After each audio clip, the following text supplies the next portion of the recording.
Assalamualaikum warahmatullahi wabarakatuh. Teman-teman semuanya, apa kabar?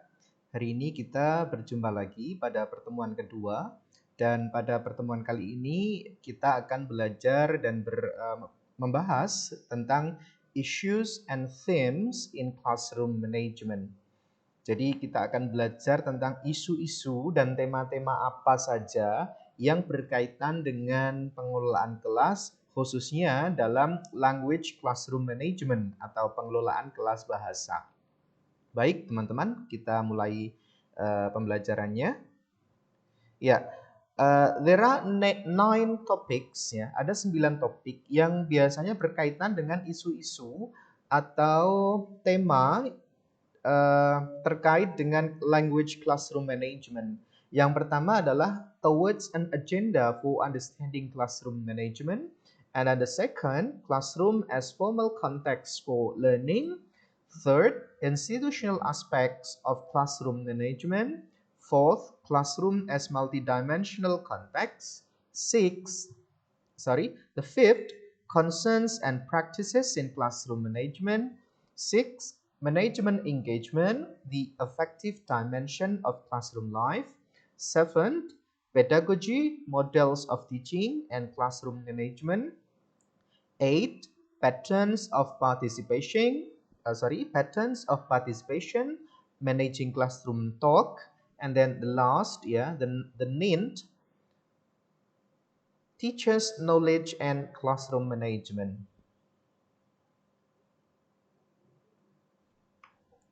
Ya, kita masuk pada isu atau tema yang pertama, teman-teman. It deals with language classroom management. Di sini saya memaparkan sebuah hasil survei yang dilakukan in 3 different countries. The first country is Malaysia, and then Mozambique, and the last one is China. It deals with the process of language classroom management in those 3 countries. Ya.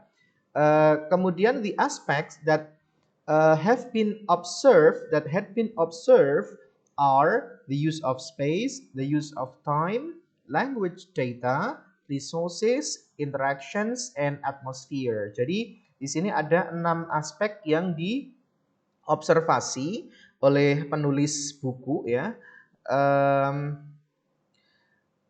6 aspek tersebut adalah terkait dengan space, ya, penggunaan ruang kelas, ya. Kemudian use of time, penggunaan waktu, kemudian data terkait dengan bahasa, kemudian resources itu berkaitan dengan sumber-sumber pembelajaran, kemudian interaction itu adalah interaksi yang terjadi selama pembelajaran bahasa itu. Jadi antara interaksi guru dengan peserta didik, seperti itu. Kemudian yang terakhir adalah atmosfer, bagaimana kondisi kelas pada saat pembelajaran itu diterapkan, ya. Baik, di sini saya jelaskan. Mulai yang pertama adalah observasi yang dilaksanakan di negara Malaysia.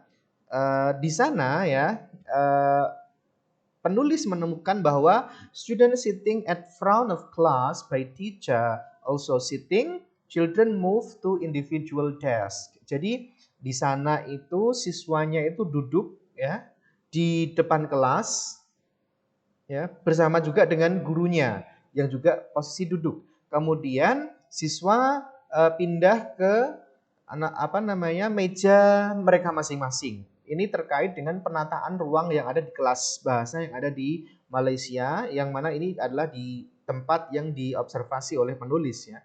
Kemudian bagaimana dengan penggunaan waktunya? Apa saja yang dilakukan dalam proses pembelajaran itu? Di sana guru melakukan organizing children. Jadi menata siswa-siswanya, kemudian eliciting from children and focusing on story. Jadi semacam guru itu membantu siswa untuk fokus pada story, ya. Jadi di sini dia menggunakan metode storytelling, ya. Storytelling dalam pembelajaran bahasa. Kemudian reading of story, ya, membaca cerita, completing exercises on story, jadi melengkapi atau menjawab latihan-latihan berdasarkan cerita, ya. Homework, ya, ditambah juga dengan pekerjaan rumah when lesson finishes, ketika pembelajaran usai juga mereka diberikan PR. Ini adalah desain kegiatan yang dilakukan oleh guru dan siswa di sana selama pembelajaran bahasa.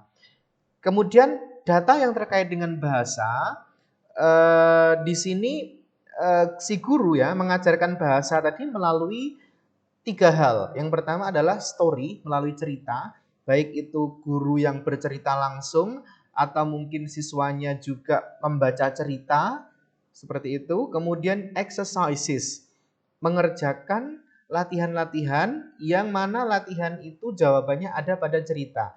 Jadi di sini siswa semacam apa ya istilahnya itu fokus menyimak ya. Jadi selain keterampilan dalam listening skills ya, kemudian juga ada writing skills, menuliskan jawaban berdasarkan what the students have learned or have listened from the story gitu. Kemudian ketika mereka membaca cerita, so it is directly the students are asked to speak in English. Jadi ketika membaca cerita dalam bahasa Inggris ya di sini konteksnya, maka dia secara tidak langsung maupun langsung itu melatih skill keterampilan berbahasa lisannya. Kemudian pembelajaran bahasa yang ketiga itu dilaksanakan dengan cara interaction antara teacher and students. Jadi di tengah-tengah pembelajaran itu juga guru selalu berinteraksi dengan siswanya. Misalnya dengan memberikan pertanyaan ya secara langsung, misalnya bagaimana tadi ceritanya ya. Nah, tapi penggunaan bahasanya tentu dalam bahasa asing, dalam bahasa Inggris dalam konteks ini tentunya ya. So there is a question from the teacher addressed to the students, and then the students respond the teacher questions by answering the questions by using English. Ya. Kemudian the resources itu berkaitan dengan bahan pembelajaran ya. Di sana guru menggunakan storybook ya, including pictures, menggunakan buku cerita dan juga termasuk gambar-gambar. Kemudian also students previous knowledge atau skemata. Jadi guru juga memanfaatkan pengetahuan terdahulu siswa terkait dengan story itu. Misalnya di awal menanyakan anak-anak apakah sudah pernah mendengar cerita ini? Have you ever heard about this story? Seperti itu. Nah, di situ kan akan memunculkan apa istilahnya? Respon dari siswa yang beragam. Oh yes, yes sir, yes ma'am, no ma'am, like that. Ya, but tujuannya adalah untuk menarik dan juga menggunakan skill bahasa siswa itu supaya dilatih begitu. Kemudian pola interaction atau pola interaksi yang digunakan di sana adalah teach students to control students. Jadi misalnya ada siswa yang misbehavior begitu ya. Misalnya ada siswa yang rame atau apa, maka yang dilakukan guru adalah mengontrolnya secara langsung atau mungkin dengan cara dikontrol oleh sesama temannya. Jadi the teacher control the students him or herself, but sometimes he or she also asks the other students to control their friends in order to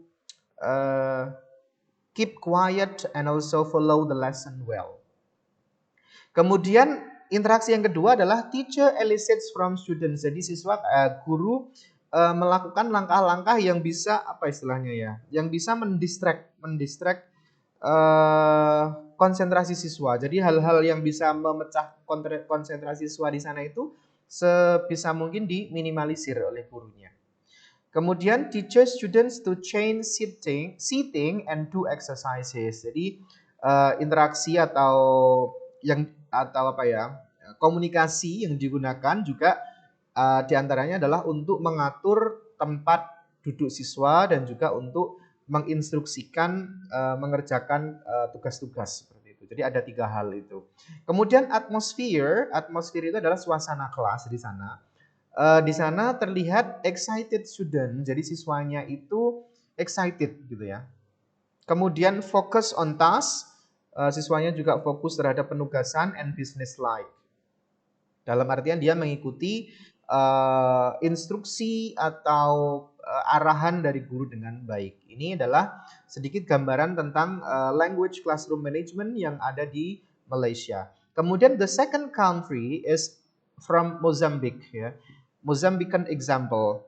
Kemudian di Mozambique ini the use of space, the students sitting in pairs, teacher at front of class and then moving around class. Jadi penataan ruangannya itu adalah siswa-siswa duduk secara berpasangan ya, in pairs, berpasangan. Kemudian teacher at front of class, posisi guru ada di depan kelas, dan kemudian moving around the class, mengelilingi kelas, berkeliling ya. Jadi tidak hanya fokus atau berdiri di satu titik atau satu tempat, tetapi juga guru melakukan moving around the class. Using of time ya. Kegiatan pembelajarannya diisi dengan apa? Yang pertama adalah copying dialogue from board. Ya, jadi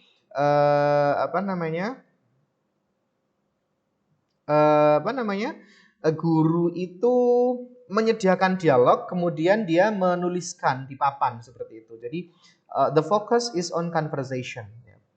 Fokusnya ada pada percakapan atau dialog.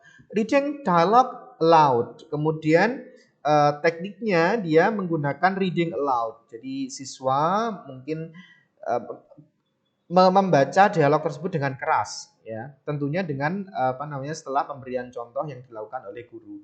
Kemudian students practice dialogue privately. Siswa mempraktekkan dialog secara mandiri, secara privat ya, masing-masing ya. This focuses on spoken language, especially the grammar and also the pronunciation as well. Kemudian students write new dialogue in pairs. Setelah mereka mempelajari dialog yang dicontohkan oleh si guru tadi, siswa diminta untuk menuliskan dialog yang baru dan penugasannya ini dilaksanakan secara berpasangan ya, in pairs. Kemudian students present dialogues to class. Siswa kemudian dia mempresentasikan dialog-dialognya di depan kelas seperti itu ya.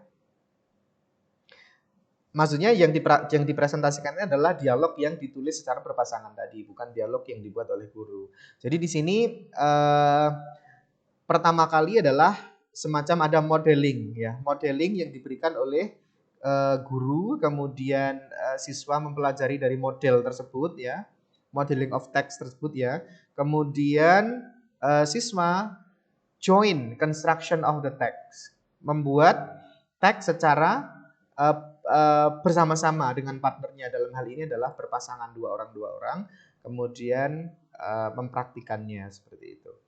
Kemudian language data, siswa itu belajar bahasa dari mana? Yang pertama adalah sample dialogue ya. Sample dialogue itu mereka belajar berbahasa dari dialog contoh yang disampaikan di awal oleh si guru, kemudian dari students dialogue, dari dialog yang dibuat siswa secara berkelompok tadi, secara berpasangan tadi. Kemudian resources-nya atau sumbernya itu adalah contoh dialog, dialog yang dibuat oleh siswa dan juga board-nya.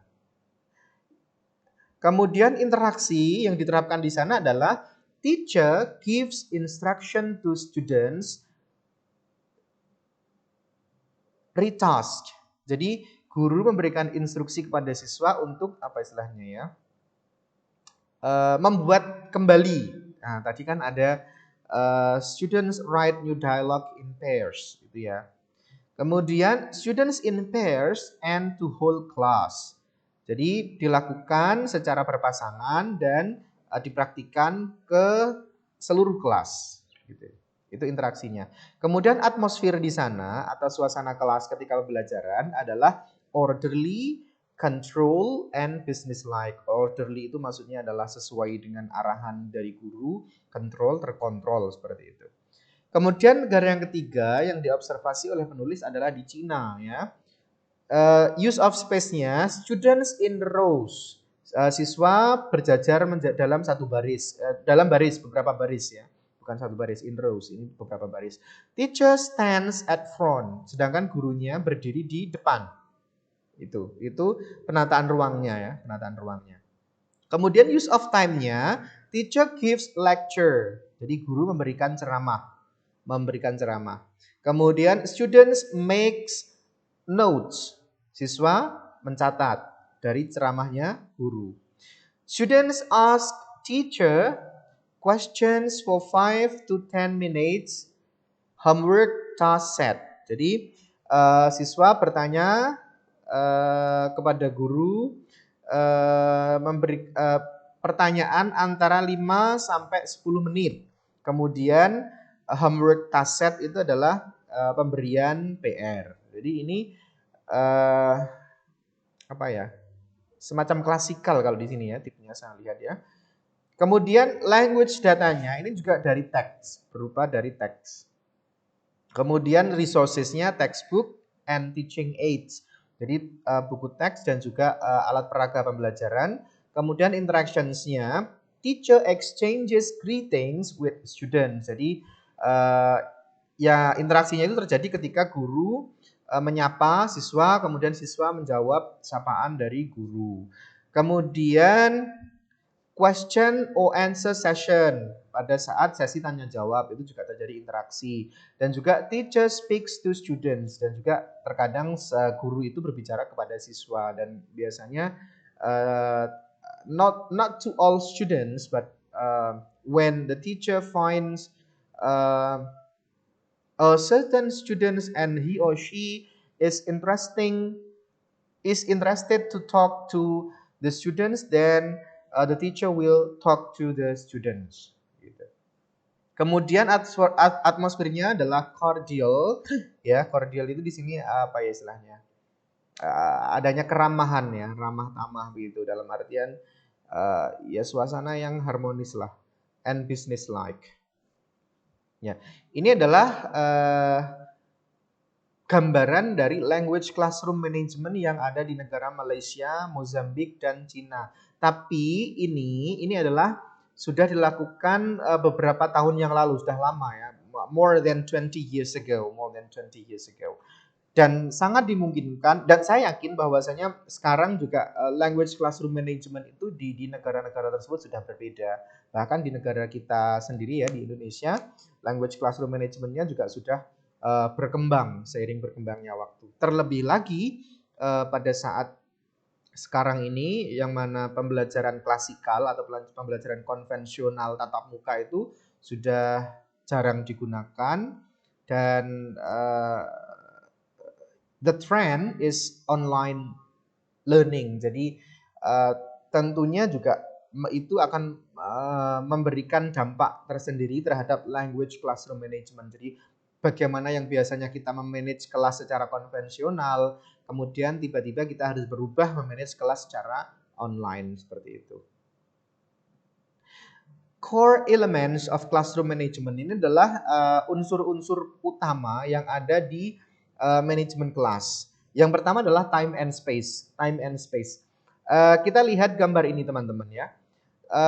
Di sini kalau kita merujuk pada lingkup internal kelas ya, maka time and space itu nanti mengarahnya adalah pada unsurnya itu ada teacher, kemudian ada learner, dan juga ada learning opportunity. Jadi ada siswa, ada guru, ada siswa, ada learning opportunity atau kesempatan belajar. Nah, di sini nanti akan menciptakan adanya participation dan juga engagement. Participation ini misalnya partisipasi guru ketika dia memberikan materi, ketika dia mengatur kelas, kemudian menarik perhatian siswanya, dan agar bisa ikut berpartisipasi juga, sehingga akan menimbulkan engagement. Engagement itu adalah keterlibatan siswa. Keterlibatan di sini tidak hanya keterlibatan secara fisik dalam artian siswa hadir di kelas, tapi uh, mentally, secara mental mereka entah di mana, tidak. Jadi melibatkan physically and mentally dalam kegiatan pembelajaran, baik fisik maupun mental. Sehingga guru itu atau teacher itu dituntut untuk memiliki skills atau keterampilan untuk mendesain sebuah learning opportunity, ya, kesempatan belajar bagi siswanya, sehingga siswa itu bisa terengage dan partisipasinya itu bisa fully participate between the teacher and also the learner. Sedangkan kalau faktor-faktor eksternal, ya, yang mempengaruhi dari time and space itu banyak sekali, ya. Di antaranya adalah teacher professional community. Jadi ketika guru itu mengikuti sebuah komunitas profesional, misalnya kalau di kita ya ada kelompok kerja guru atau mungkin MGMT dan lain sebagainya, itu juga nanti akan bisa mempengaruhi skill atau kecakapan guru ketika menerapkan classroom management yang ada di kelas. Kemudian social forces, ya, jadi tuntutan sosial, kemudian technological forces. Nah, termasuk yang terjadi sekarang ini adalah technological forces, ya, di mana guru dan siswa itu dipaksa karena keadaan, karena lingkungan, bahwa teknologi sudah sedemikian rupa, sedangkan keadaan juga seperti ini. So you have to use the technology in your teaching and learning process. Misalnya dengan menggunakan LMS atau learning management, bisa Moodle, bisa Google Classroom, bisa macam-macam, ya. Kemudian economic forces, faktor-faktor ekonomi, ya, faktor-faktor ekonomi. Kemudian political forces, local, national, and international, ya, faktor-faktor politik baik itu di tingkat lokal, nasional maupun internasional itu juga mempengaruhi. Kemudian educational policy, ini termasuk sangat berperan sekali, ya, meskipun ini external faktor. Jadi kalau udah educational policy yang dibuat oleh, misalnya kalau di Indonesia adalah Kementerian Pendidikan dan Kebudayaan, ya, misalnya terkait dengan kurikulum dan juga prakteknya, ya tentu ya sebagai guru, dan guru itu adalah ujung tombak di sebuah pendidikan, maka dia harus mengikuti ini educational policy ini. Kemudian institutional force, termasuk faktor-faktor dari institusi, baik itu sifatnya lokal, nasional maupun internasional. Dan yang terakhir juga ada educational ideologies. It deals with views of teaching and learning. Jadi ini terkait dengan ideologi pendidikan guru, ya. Misalnya kalau si guru itu katakan alumni luar negeri misalnya, ya, mungkin dia akan terpengaruh ideologinya itu dengan mindset sistem pendidikan yang ada di tempat di mana dia belajar, sehingga dia akan mengadopsi atau mungkin mengadaptasi sistem pendidikan yang ada di sana ke kelasnya, ke dalam kelasnya. Nah, itu adalah faktor-faktor yang mempengaruhi time and space dari kegiatan pembelajaran yang ada di kelas, ada internal maupun eksternal. Kemudian classrooms as formal context for learning. Jadi kelas atau ruang kelas itu menjadi sebuah konteks formal dari sebuah pembelajaran. Ini tentunya refers to conventional teaching and learning process. Jadi kalau kita merujuk pada pembelajaran konvensional, maka classrooms itu ya kita merujuk adalah sebuah ruangan, ya, sebuah ruangan yang di dalamnya tertata, mungkin ada meja kursi, kemudian ada papan tulis dan lain sebagainya. Nah, di situ dia menjadi sebuah tempat untuk pendidikan formal, itu ya di situ, ya. Itu kalau kita merujuk conventional learning. Tetapi sekarang ini lebih berkembang, ya, tidak hanya classroom, itu bisa di mana saja, everywhere and anywhere, gitu. In simple terms, a learning context occurs when a person encounters a learning opportunity in the course of everyday life. Ya, meskipun secara sederhana, ya, pembelajaran itu bisa saja terjadi ketika seseorang mendapatkan kesempatan belajar di kehidupannya, tidak hanya tetapi secara formal yang dinamakan belajar itu ya di kelas, begitu. Tapi itu sudah bergeser pemahaman itu kalau sekarang ini, ya. Nah, terkait dengan classroom as formal context for learning, ya, Maka di sini ada tiga faktor ya. Ada tiga faktor. Ada faktor helping, ada learning opportunities, dan juga learning yang dilakukan oleh learners. Nah, dalam proses pembelajaran itu nanti akan ada helping. Helping itu proses membantu dalam memahami sebuah materi atau pembelajaran. Nah, di mana helpersnya itu berupa dilakukan oleh mentor atau coach atau guru. Kemudian si helpers ini nanti akan menciptakan learning opportunities atau kesempatan belajar sehingga si siswa itu bisa melakukan kegiatan pembelajaran. Nah, ini secara social, historical, and cultural context ya. Oke. Nah, ini masih terkait dengan yang tiga tadi ya, terkait dengan helping, learning opportunity dan juga learning ya. Teacher atau helper itu yang tadi kan saya sampaikan bahwa ini tugasnya adalah helping ya, membantu siswa, membantu learner ini, dan juga untuk mencapai learning goal. Learning goal itu adalah tujuan pembelajaran. Nah, di sini ada panah ke atas. Di sini adalah terkait dengan direct teacher intervention in learning process. Jadi guru itu mengarahkan siswa untuk atau dalam kegiatan pembelajaran atau proses pembelajaran. And it is appropriate with the teacher or learner relationship, ya, needs to be established and maintained. Jadi ketika guru mengarahkan pembelajaran itu dia harus mengaitkan atau memperhatikan kebutuhan siswa, ya. Students needs, ya. Kemudian teachers ideas about learning are central to instructional process. Jadi kemampuan guru untuk mengarahkan ya, atau menahkodai proses pembelajaran itu menjadi sebuah sentral ya, menjadi poin utamanya seperti itu. Teacher has knowledge and skill in the learning area but may not be an active practitioner, teacher agent for curriculum. Tetapi boleh saja misalnya kalau teacher itu berasal dari seseorang yang memiliki kemampuan atau skill di bidangnya, tetapi dia bukan seorang praktisi. Sedangkan yang learning goal ini berkaitan dengan kurikulum ya. Jadi kurikulum yang di setting di negara tersebut atau di sekolah tersebut seperti apa. Oke. Nah, ini helper atau teacher ya. Helper initiates learning event, demonstrate, instruct, correct, takes over. Ini tugasnya, tugas dari si helper atau guru ya.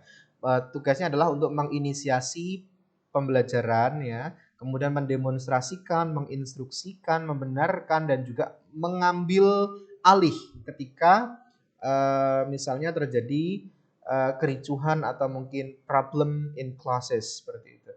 Kemudian learner refers to helper for assistance or feedback on performance of a close relationship. Jadi learner ini ya maksudnya adalah siswa ya.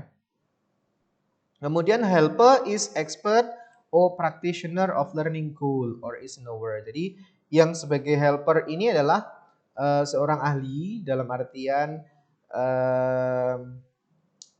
ahli ya, expert atau practitioner atau praktisi dalam bidang pembelajaran seperti itu. Nah, ini adalah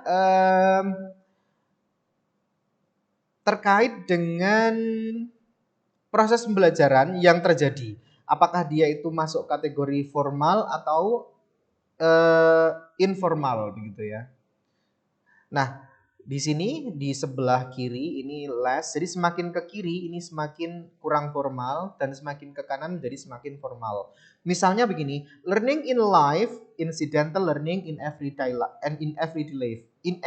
life. Nah, pembelajaran yang terjadi secara insidental dalam proses kehidupannya itu disebut pembelajaran yang non formal ya, yang tidak formal. Jadi less formal, dia tidak formal. Kemudian ke sini learning in informal work groups, for example learning informally at work. Nah, belajar di lingkungan kerja itu kalau dibandingkan dengan belajar di kehidupan, yaitu ini lebih formal ya di lingkungan kerja ya.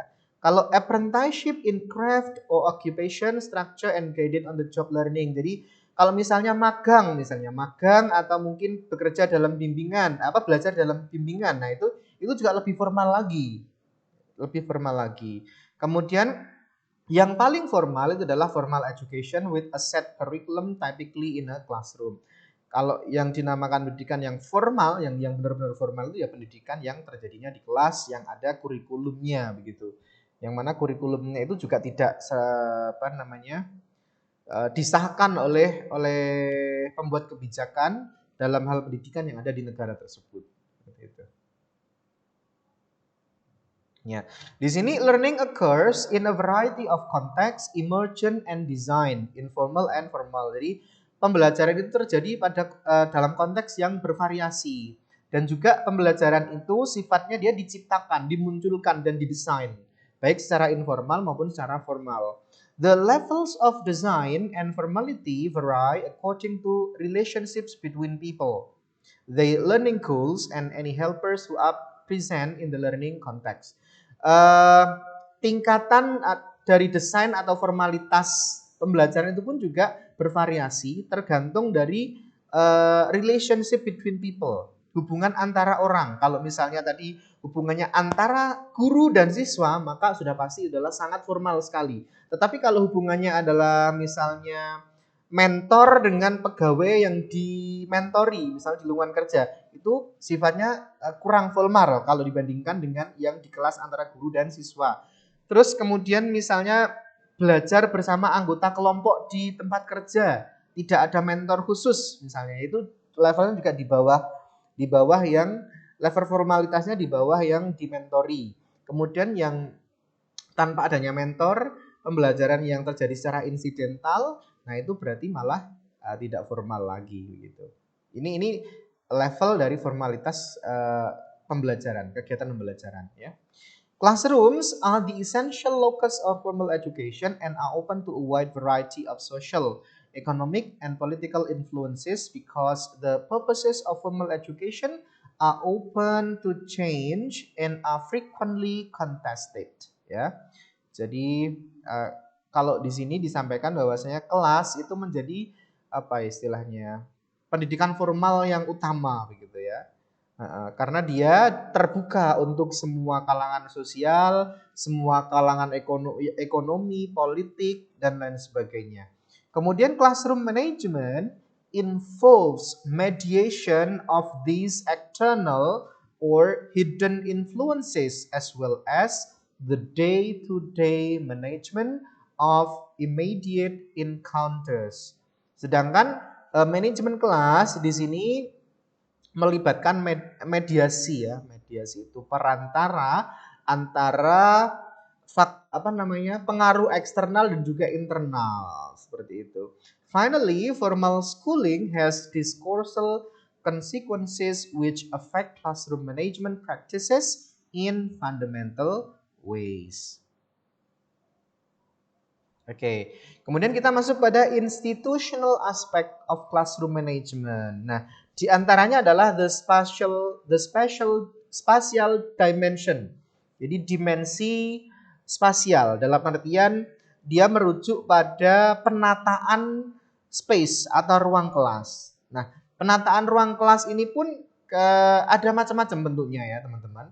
Yang pertama adalah traditional. Traditional itu individual desk in rows. Jadi seperti ini gambarnya ya. Di sini ada satu meja untuk guru ya, satu meja untuk guru. Di sini board, papan tulis. Kemudian di sini ada meja-meja untuk siswa. Entah itu siswanya duduknya secara satu-satu atau mungkin dua-dua seperti itu. Kemudian yang masih kategori tradisional ya, ini duduknya posisinya masih sama, cuman di sini siswanya duduknya dua-dua. Ya, seperti ini. Ya, saya rasa mungkin dulu teman-teman pada saat di SD, MI, kemudian di SMP atau SMA-nya pernah merasakan settingan kelas yang tradisional seperti ini, termasuk saya sendiri. Ya.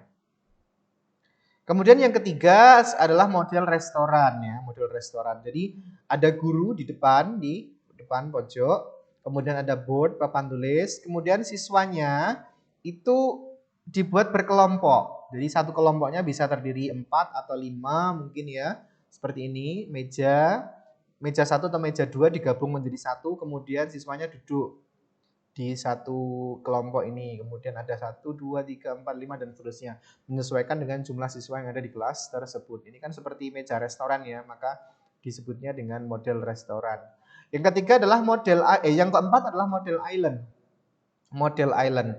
Regular groupings can be created by modifying benches so that students on odd number benches can turn to face those behind them. Jadi ini sebetulnya pengelompokannya sama ya, reguler ya.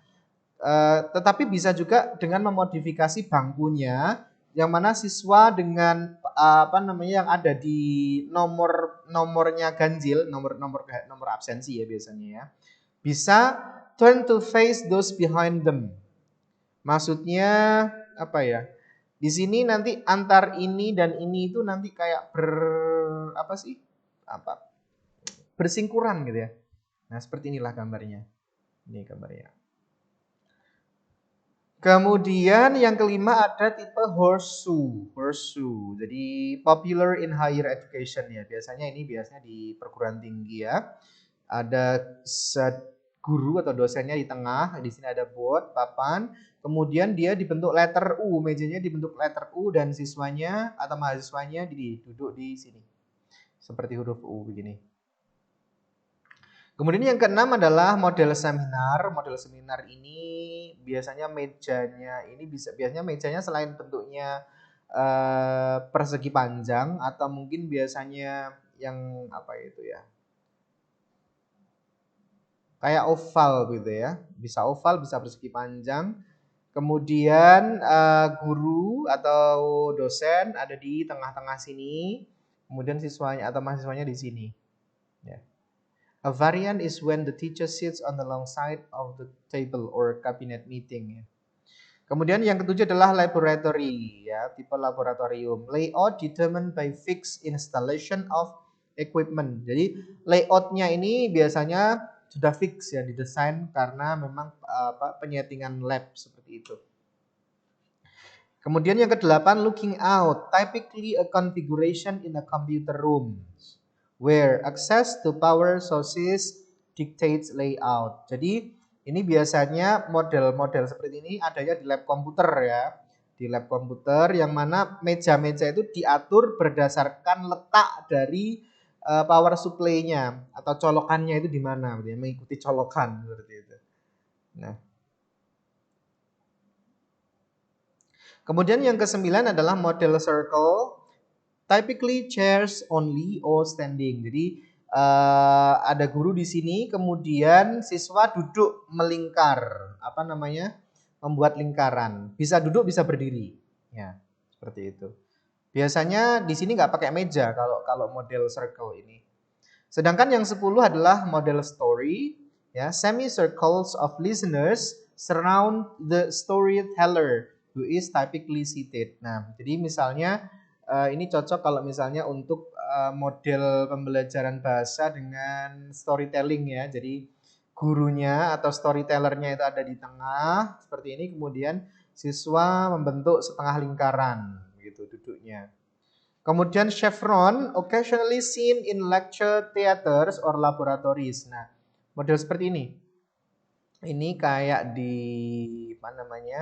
di bioskop lah ya, di bioskop kalau teman-teman pernah ke bioskop, nah seperti ini. Kadang ada bisa juga yang di model yang di stadion itu yang duduknya bertingkat-tingkat seperti itu. Oke. Kemudian semicircle normally found in small classes, individuals gather around the teacher. Jadi ini kalau misalnya kelasnya kecil ya, dibuat semicircle. Ya.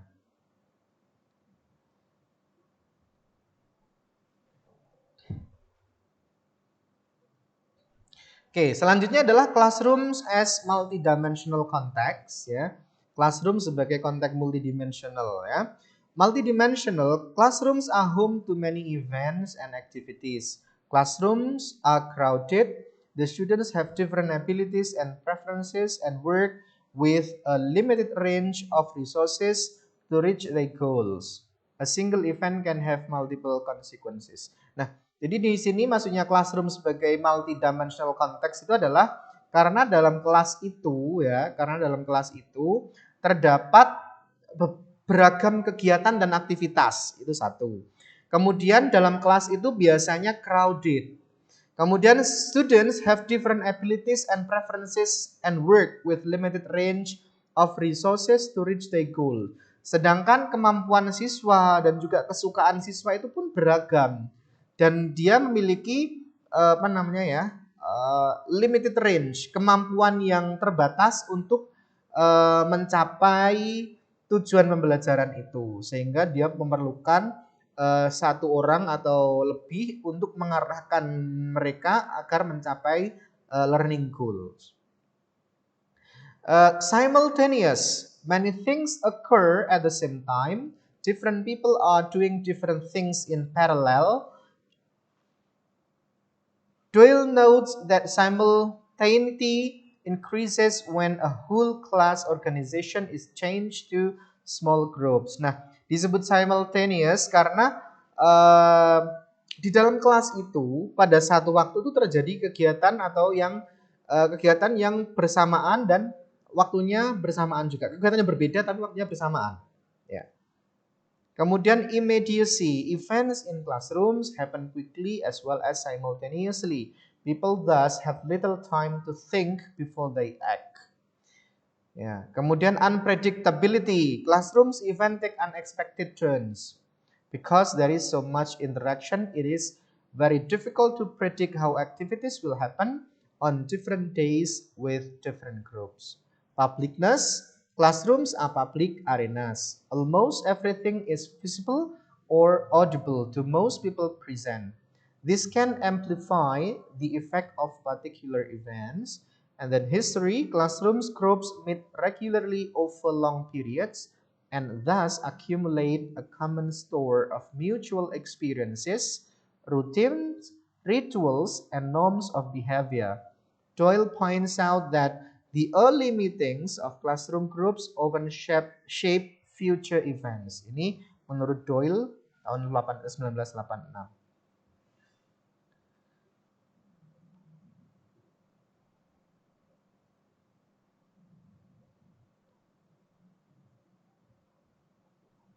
Okay, we go on to the concerns and practices in classroom management. Yang menjadi concern dan juga praktik-praktik dalam manajemen kelas itu ada 3 hal. Jadi tujuan ya, apa ya, purposes atau concerns dari classroom management itu 3 hal. Yang pertama adalah to establish and maintain order, ya, untuk membangun dan memaintain ya, menjaga order dalam artian agar guru itu bisa menciptakan keteraturan ya. Nah, order, focus on control and conformity. Jadi bagaimana agar siswa itu bisa terfokuskan, bisa terkontrol. Ya, ini tujuan dari pelaksanaan classroom management ya. Kemudian selain ada order adalah to provide learning opportunity. Dengan manajemen kelas yang bagus, maka guru akan bisa menciptakan opportunity atau kesempatan belajar yang bagus pada siswanya. Sehingga kesempatan belajar itu bisa merata. Jadi misalnya di kelas itu kan pasti kemampuannya siswa itu kan beragam. Jadi proses pembelajaran itu tidak hanya dirasakan oleh mereka yang speed learner saja ya, mereka yang pembelajaran atau fast learner, yang mereka yang bisa belajar dengan cepat, tetapi juga bisa dirasakan oleh mereka yang mediocre atau mungkin slow learner, mereka yang kemampuan pembelajaran yang menengah atau mungkin yang lambat begitu. Itu tujuan yang kedua dari penerapan classroom management yang baik, untuk menciptakan learning opportunity yang merata begitu.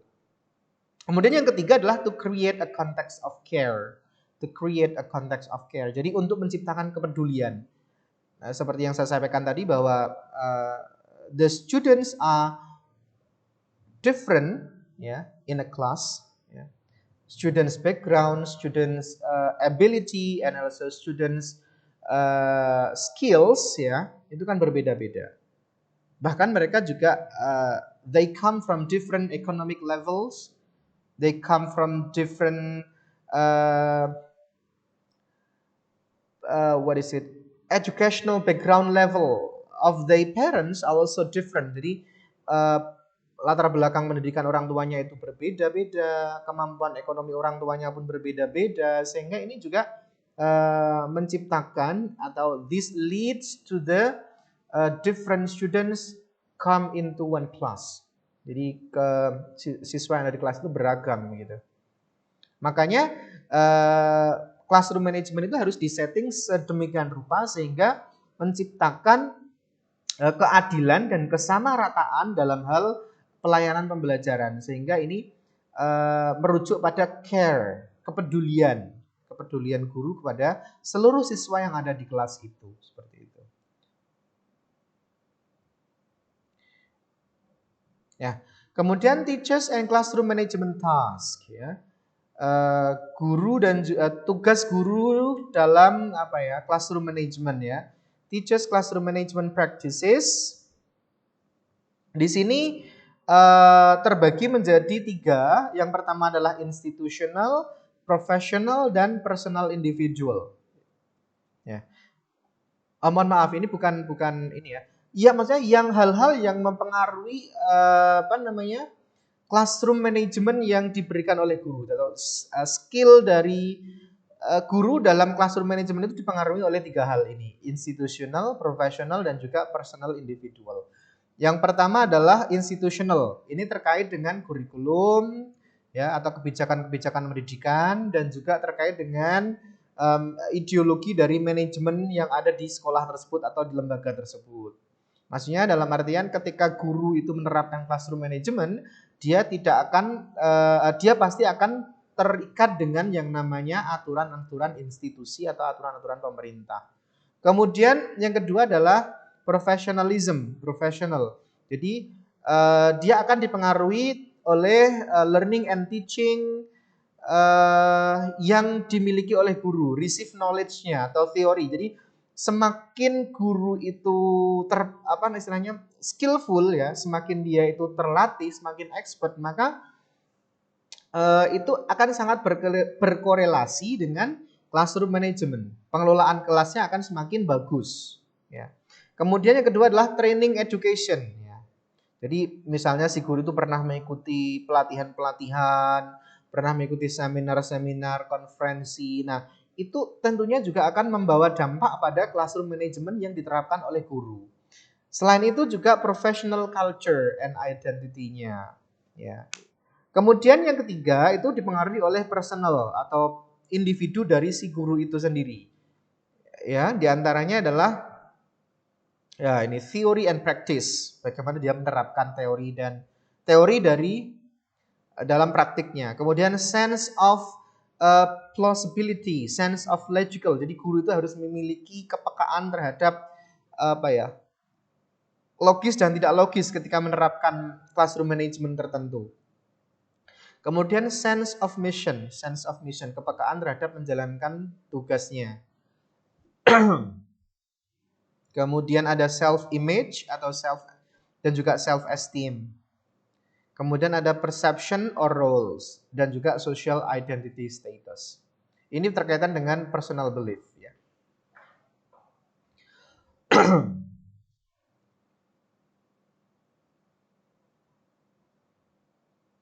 Kemudian ini ada managing engagement. Bagaimana caranya guru itu memanage kelas agar siswa itu bisa terengage, bisa apa bahasa Inggrisnya engagement itu, ya? Bisa terlibat gitu, bisa terlibat secara penuh dalam kegiatan pembelajaran, ya. Di sini yang mempengaruhi engagement itu, ya, diantaranya adalah motivation, komitmen, dan juga self esteem dari siswa dan guru. Kemudian ada juga emotional responses, positif and negatif. Ya, jadi respon yang diberikan oleh siswa terkait dari motivasi dan juga komitmen dan self esteem dari guru itu. Jadi ini saling mempengaruhi begitu, ya.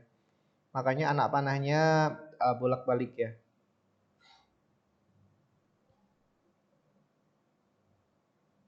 Nah, ini terkait dengan support and challenge. Bagaimana kalau ketika guru itu eh, dalam pengelolaan kelasnya menerapkan teknik support and challenge, pemberian dukungan tetapi juga pemberian tantangan. Nah, di sini akan dibagi menjadi 4 kuadran ya, 4 kuadran. Ini kuadran pertama, kuadran kedua, kuadran ketiga, dan kuadran keempat. Kuadran pertama ini adalah ketika support yang diberikan oleh guru itu high dan challenge yang diberikan juga high. Dukungannya tinggi, tantangannya tinggi. Maka dia akan menghasilkan optimum condition of students challenge to perform but with adequate support. Jadi maksudnya adalah misalnya ketika kita memberikan challenge berupa mengerjakan soal-soal misalnya. Tetapi didukung dengan pemberian materi juga sehingga nanti akan seimbang antara penugasan dan juga materinya. Jadi dia seimbang. High support, high challenge. Hasilnya ya optimal. Hasilnya optimal. Kemudian di kuadran kedua itu adalah low support, high challenge. Low support, high challenge. Mengajarnya enggak begitu, tapi tugasnya kenceng, gitu ya. Kalau yang pertama tadi ngajarnya kenceng, tugasnya kenceng, maka hasilnya bagus. Kalau di kuadran 2, ngajarnya kendu, tugasnya kenceng, maka hasilnya apa? Task too difficult. Maka tugas-tugas yang diberikan itu terlalu sulit, siswa enggak atau mahasiswa itu akan kesulitan karena tidak didukung dengan support tadi. Students give up and akhirnya rebels dan lain-lain. Siswa menyerah dan membangkang. Nah, itu karena adanya ketidakseimbangan antara support dan challenge. Jadi supportnya low tapi challenge-nya tinggi, kan jadinya pincang begitu ya. Kemudian di kuadran ketiga supportnya low, terus challenge-nya juga low, supportnya low, challenge-nya low. Yang terjadi apa? Students lose interest. Students lose interest. Jadi siswa wes gak tertarik lagi, gak minat belajar begitu. No one cares or notices. Gak ada yang peduli. Little of no progress made. Akan ada progress mungkin sedikit atau bahkan tidak ada progress sama sekali. Ya. Ini sangat negatif kalau ini ya di kuadran ini ya. Sedangkan kuadran yang terakhir adalah supportnya tinggi tapi challenge-nya low. Supportnya tinggi, challenge-nya low. Ya. Ini ibaratnya siswa itu apa namanya? Di spoon feeding. Spoon feeding itu bahasa Jawanya didulang terus gitu ya. Didulang. Siswa cuman tinggal apa? Ibarat anak kecil dia cuman buka mulut disuapin gitu aja ya, disuapin gitu aja. Jadi tinggal nelen, nggak diajarin prosesnya bagaimana. Hasilnya apa? Student learns to rely too heavily on teacher. Jadi ya siswanya terlalu menggantungkan kepada pengajar gitu, kepada guru, kepada dosen. Dia tidak bisa mandiri. Nah, sebaiknya bagaimana? Ya sebaiknya ya yang di kuadran 1 ini supportnya high, challenge-nya juga high ya, supaya menghasilkan yang optimum. Jangan sampai yang supportnya low atau supportnya low, challenge high, atau supportnya apalagi ini supportnya low challenge-nya low. Nah, ini juga nggak bagus, supportnya high, challenge-nya low, ini juga nggak bagus. Oke, ini adalah terkait dengan support and challenge yang diberikan oleh guru di dalam kelas. Nah, ini ada sebuah diagram gitu ya sepertinya ya. Ketika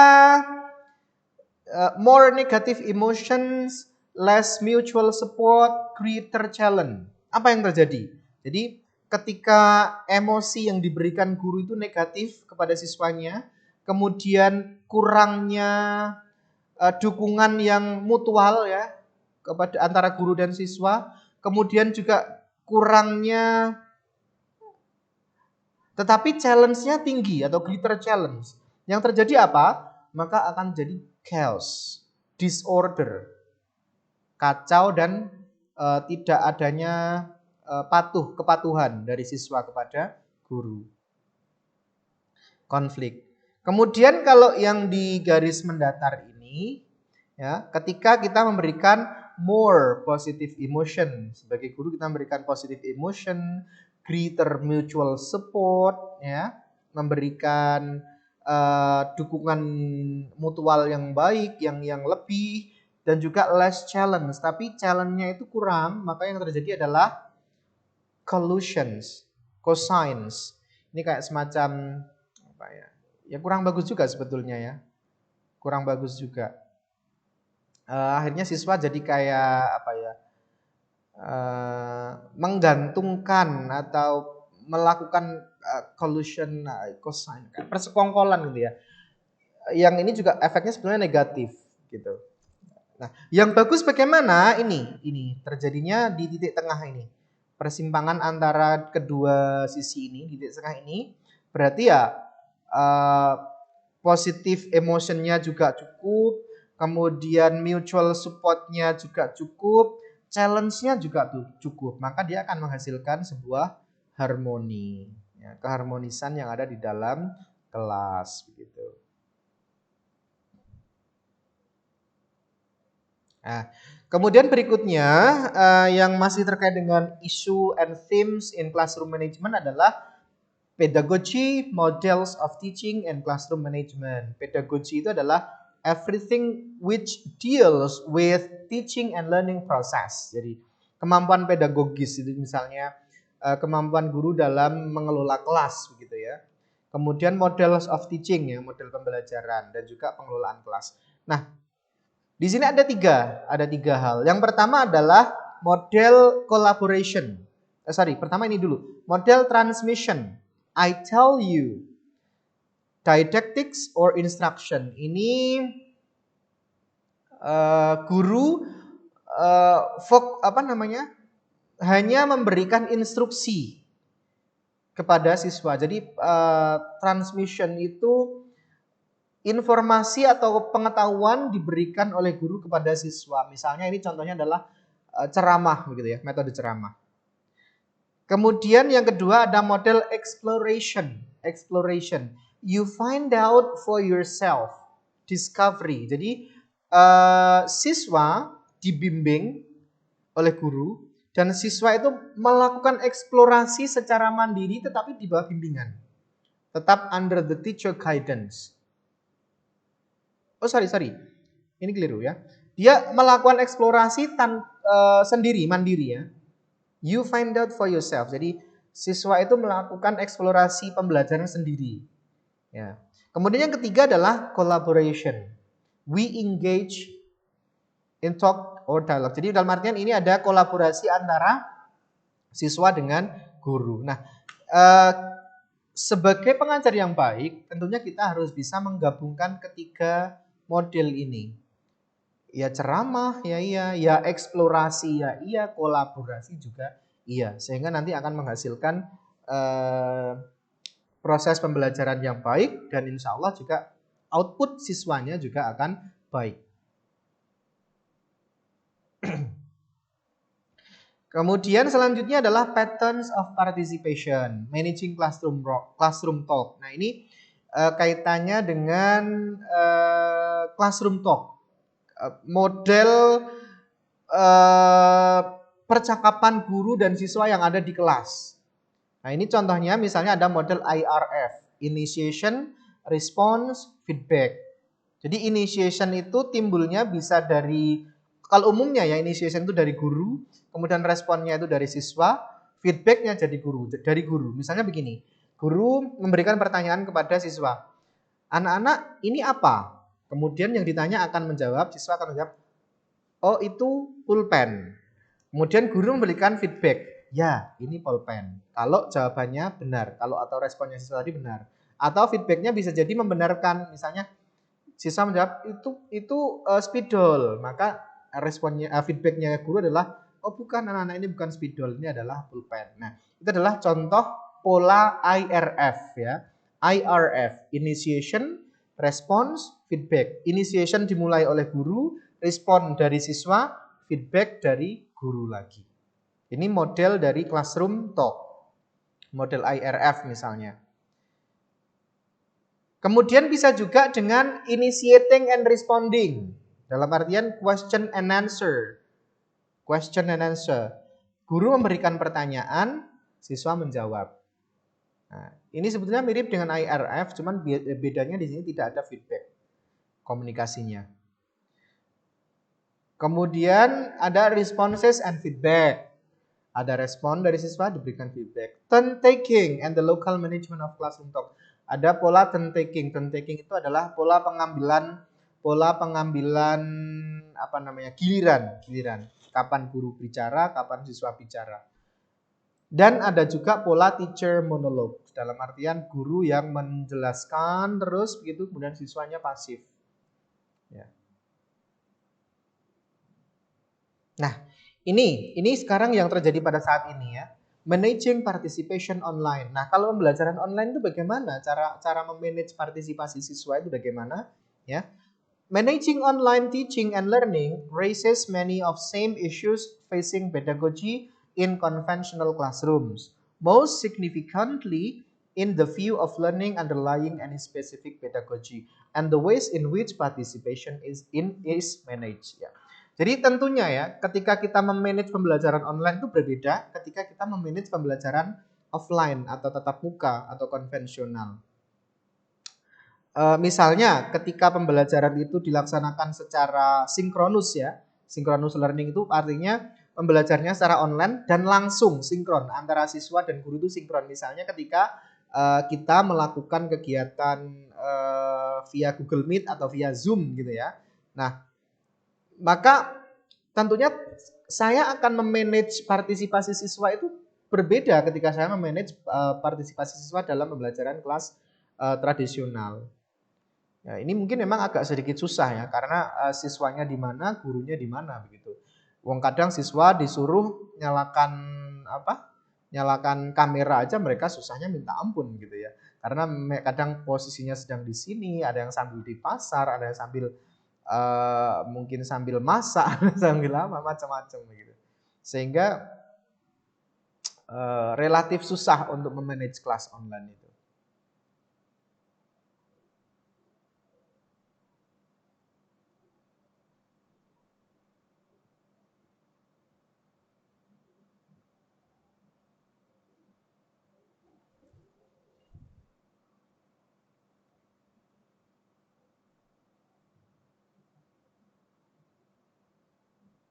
Nah, ini kemudian isu yang terkait dengan classroom management yang terakhir adalah teachers knowledge and classroom management. Jadi pengetahuan guru itu juga akan mempengaruhi kemampuannya dalam mengelola kelas ya. Misalnya adalah experiences as a learner in formal context. Ketika guru mengalami pembelajaran dulu waktu di sekolah, itu juga akan bisa mempengaruhi ketika dia menjadi guru. Life experiences, pengalaman hidup juga akan mempengaruhi dalam hal pengelolaan kelas. Contribution from professional peer groups, locally and more generally. Kalau misalnya guru itu menjadi anggota MGMP atau menjadi anggota KKG, maka biasanya dia juga akan memiliki kemampuan classroom management yang lebih baik daripada yang tidak. Kemudian accumulated teaching experience.